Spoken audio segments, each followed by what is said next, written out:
what was going on between Kyle and Jade and the creation of the second ion here in Infinite Crisis. You can certainly negate that theory by saying, well, what about Princes of Darkness, where Jenny was able to keep Alan alive by setting up a Starheart connection? She would have had to have her connection to Starheart restored in order to take care of her dad. So there's an argument on the flip side. But again, suffice to say, this was a pretty devastating moment for Alan, and there would be some major repercussions for Alan following the conclusion of Infinite Crisis. As losing his daughter was bad enough, there was something else which he had to contend with upon his return to Earth. So, Infinite Crisis was followed by the weekly series 52, and DC did something which echoed what Marvel did back in the 80s with Secret Wars, in that 52 was a weekly series which looked at the year's worth of events, incidents which followed Infinite Crisis, whereas the regular ongoing titles all jumped ahead a year in time. So as readers were enjoying books like Superman, Action, Batman, Detective, and so on, they were getting coming up with a lot of questions as to what had happened in that missing year. And so 52, for all it was not an event, was still a very important book, because this was the book which explained what happened to the Trinity and other heroes during that missing year. And Alan appeared quite a few times in 52. Just before I get to talk about 52, I do recall reading the final issue of Infinite Crisis and getting to a 2-page splash near the end by Phil Jimenez, where it showed all of the heroes who stepped up in the absence of the Trinity. And what caught my eye was the depiction of Alan. He was in his full Green Lantern gear, and yet one of his eyes appeared to be glowing green. And at the time I thought, okay, is that just some coloring, printing mishap, or is his eye really supposed to be green? What's going on there? And so, of course, I had to read 52 to figure out what was going on.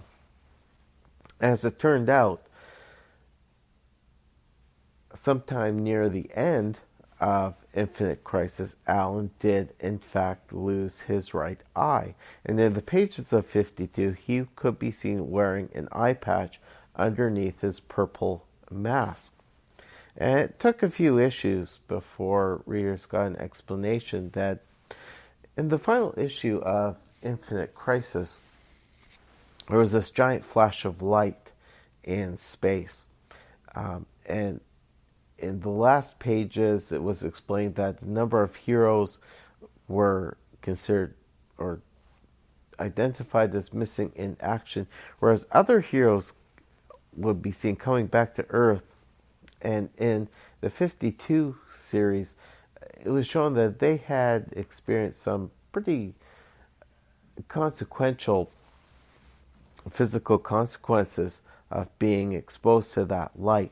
And it turns out what that light was an errant zeta beam that cut its way through a number of the heroes. In the case of Hawkgirl, she was turned into a gigantus, and so scientists had to work to find a way to return her to her normal height. It was explained that the beam cut through both Alan and Adam Strange. Alan lost both of his eyes. So too did Adam Strange. However, one of Strange's eyes found its way into Alan's left eye socket, leaving Alan with only one eye and Adam Strange with none. Now, spoilers for 52, but in the final third act of 52, Adam would make it back to Ron, where scientists would clone a new pair of eyes. So he got better in the end. But for Alan, he did not. Alan was just looking like a man who was lost throughout parts of 52. And the big question is, since Alan wasn't really physically human, why couldn't he just recreate his missing right eye? And it wasn't stated explicitly, but Johns and company did a pretty good job of leaving it to the reader to figure that Alan was emotionally devastated, to the point where his willpower was not completely absent, but he probably didn't have the emotional wherewithal to regenerate the missing eye. And who knows, maybe this was his way of remembering what happened. In any event, it looked like he just wasn't ready to say, okay, I'm better now, and let's move on. To rub salt in the wound, Lex Luthor had used the remains of Alexander Luthor as his get out of jail free card. Basically, Lex Luthor was able to explain to the world that all of the heinous crimes that he had apparently committed since his time as President of the United States going forward were actually committed by his doppelganger. And so Lex Luthor once again became a hero to the people, and this time he revealed that he had found a way to trigger one's metagene so that anybody could become a superhero.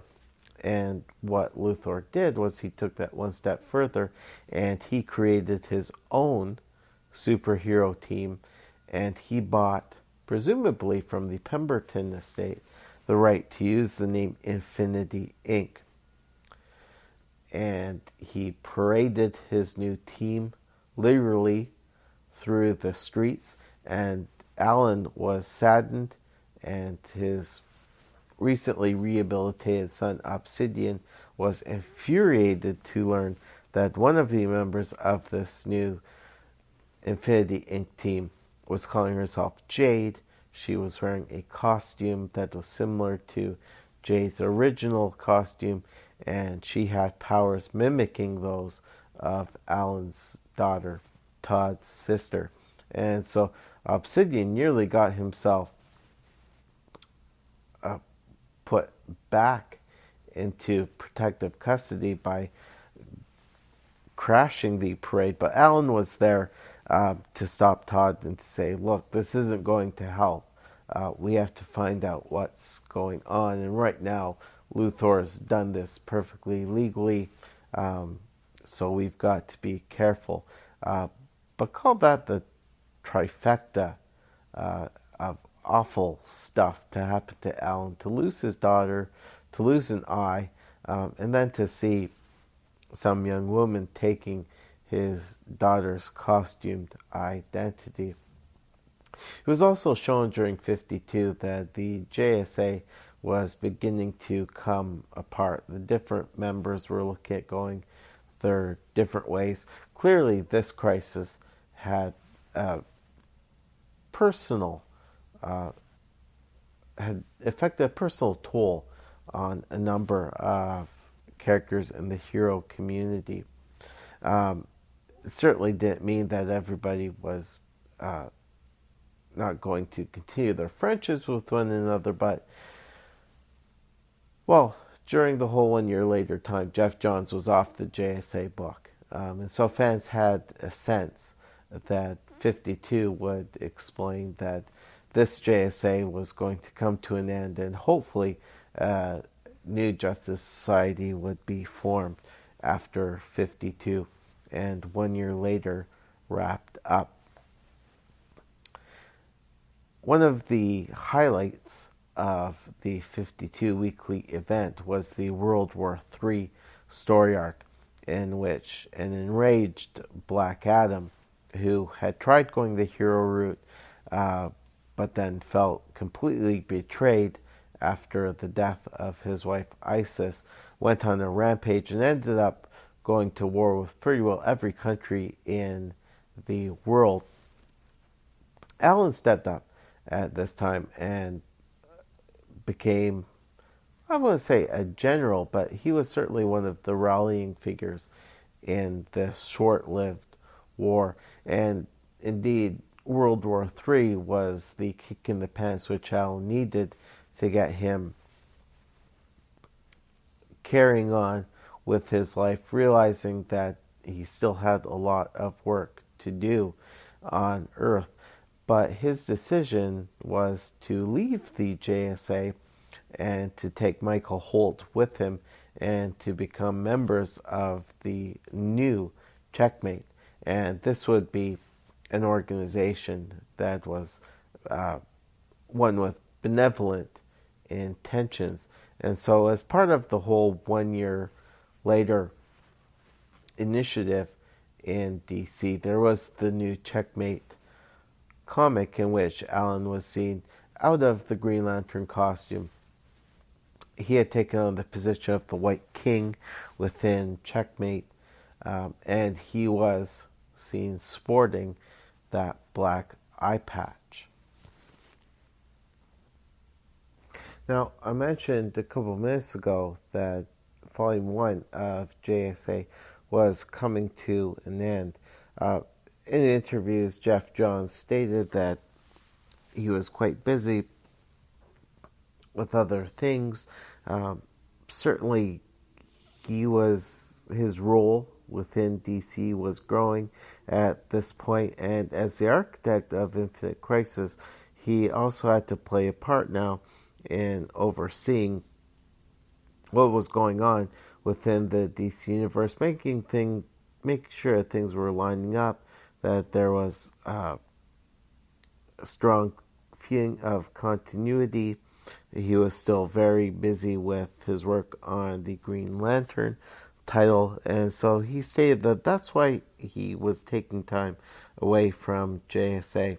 And it was announced that Volume 1 of JSA would come to an end, and I think the company made a great choice to bring in Paul Levitz as the writer for this final arc, given Levitz's position historically within DC, but particularly thinking about his time as the writer on the All-Star Comics revival in the late 1970s, his role in the creation of Power Girl and Huntress. It just made sense that if it wasn't Jeff Johns who was going to close out this volume, if James Robinson and David Esquire weren't going to come back, then it should go to a veteran with the history and the caliber of Paul Levitz.